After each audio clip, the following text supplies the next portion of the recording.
nga ako sa'yo. Sabi ni Gretchen. Meron.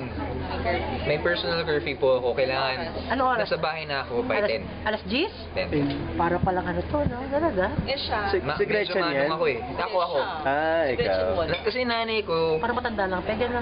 parang ano eh, 10 o'clock? sobrang Tama higpit naman niya yun. sa oras. Tama naman yun. Na parang may tali ako dati.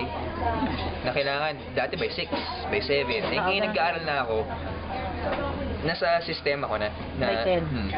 Tsaka maaga po kasi yung gumising. Ang taray ka yan, 10 o'clock ha, nasa bahay na siya. 5 nasa bahay na ako. Dahil din sa, Ay, sorry, tumalong ka pala dahil din sa UKG siguro.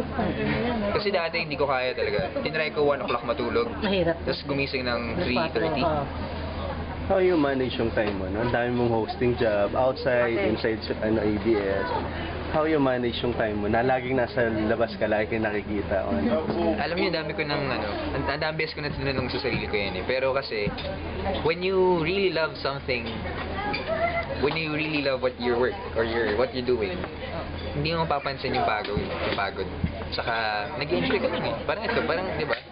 Why consider this as work kung nakipag-usap ka lang, nakipagkulitan ka lang sa mga kasama mo, di ba?